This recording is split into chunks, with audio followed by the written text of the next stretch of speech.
Imaginez, votre téléphone sonne, c'est votre petit-fils. Vous reconnaissez sa voix immédiatement. Il est paniqué. Il dit qu'il a un accident, qu'il est à l'hôpital, qu'il a besoin de 2 000 € ce soir.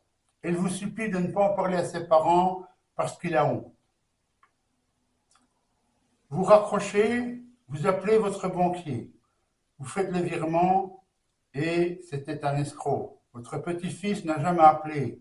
Sa voix a été copiée en quelques secondes avec un logiciel. Ce n'est pas de la science-fiction, c'est ce qui arrive en ce moment en France, en Belgique, en Suisse, au Canada. Et les victimes ne sont pas des gens naïfs, ce sont des personnes intelligentes, attentives, qui ont simplement reçu un appel au mauvais moment. Aujourd'hui, je vous explique tout, comment ça fonctionne, pourquoi ça marche, les signaux qui trahissent l'arnaque et la procédure exacte à appliquer si ça vous arrive, en 30 secondes. Si vous ne voulez pas passer à côté de ce genre d'informations, abonnez-vous maintenant. C'est gratuit et ça peut faire une vraie différence pour vous et vos proches. Commençons par comprendre de quoi on parle vraiment. Le clonage vocal, c'est une technologie qui permet de reproduire la voix de quelqu'un à partir d'un enregistrement audio. Et pas besoin de beaucoup. Selon les données documentées par Group IB, une société spécialisée dans la cybersécurité, quelques secondes d'audio peuvent suffire à entraîner un modèle capable d'imiter la voix de n'importe qui. Quelques secondes, pas des heures, pas une longue conversation, un message vocal sur répondeur, un extrait de vidéo sur les réseaux sociaux, un clip de mariage posté sur Facebook. Et une fois que la voix est copiée, l'arnaqueur peut lui faire dire absolument n'importe quoi en temps réel, directement pendant l'appel téléphonique. L'arnaqueur peut lui faire dire absolument n'importe quoi en temps réel, directement pendant l'appel téléphonique. Voilà comment ça se passe dans les grandes lignes. L'escroc trouve un extrait vocal, il le passe dans un logiciel de clonage vocal. Le logiciel génère une voix synthétique et cette voix sonne comme votre proche. Pas à 80%, à 95% et parfois à 100%.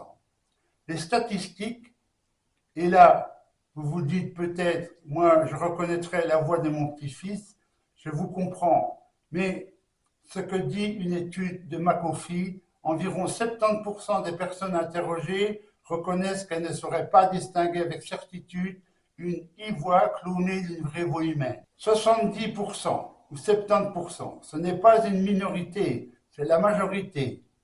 Et la même étude indique qu'une personne sur 4 parmi les répondants dit avoir vécu cette arnaque ou connaître quelqu'un qui l'a vécu. Et si vous pensez que c'est marginal, voici un autre chiffre.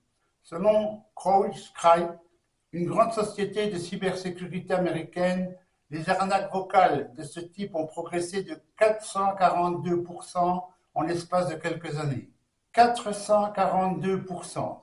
Cette arnaque n'est pas rare, elle est en train d'exploser. Maintenant, laissez-moi vous montrer exactement comment ça se passe. Je vais jouer les deux rôles. D'abord, le coup de téléphone comme vous le recevriez, puis ce qui se passe de l'autre côté, le téléphone sonne, vous décrochez. Mamie, c'est moi, Thomas, je suis dans un sale état. J'ai eu un accident avec la voiture. Je suis au commissariat, il me demande de payer une caution pour ne pas passer la nuit ici. S'il te plaît, ne dis rien à papa et maman. Ils vont s'inquiéter. J'ai besoin de 1500 € ce soir. Je te rembourse dès demain, je te jure. Vous entendez sa voix, vous entendez ses larmes. Votre instinct de protection s'active immédiatement. Et c'est précisément pour ça que cette arnaque fonctionne. Regardez ce qui vient de se passer dans cet appel. L'escroc a utilisé 4 leviers très précis. Premier levier, l'émotion. La voix en larmes de quelqu'un que vous aimez. Impossible de rester froid face à ça. Deuxième levier, l'urgence.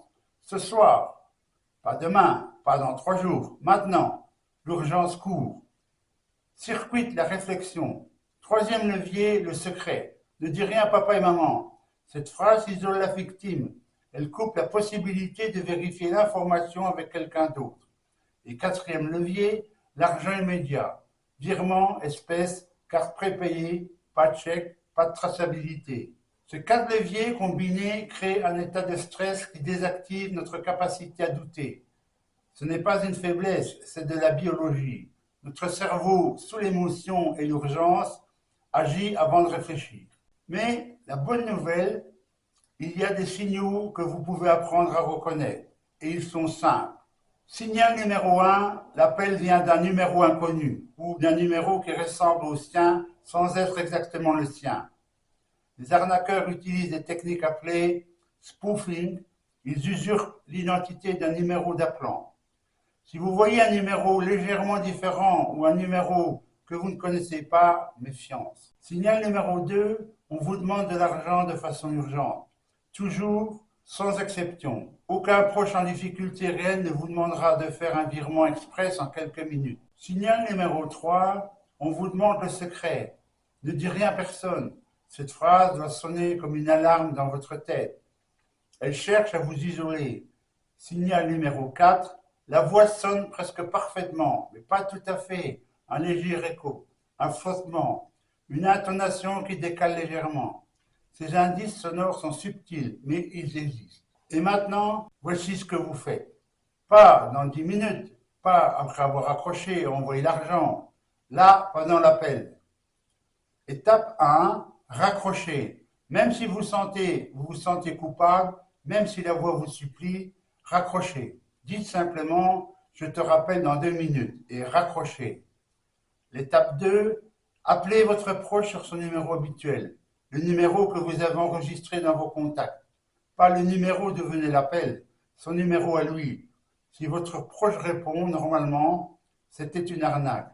Si vous tombez sur sa messagerie, laissez un message et attendez.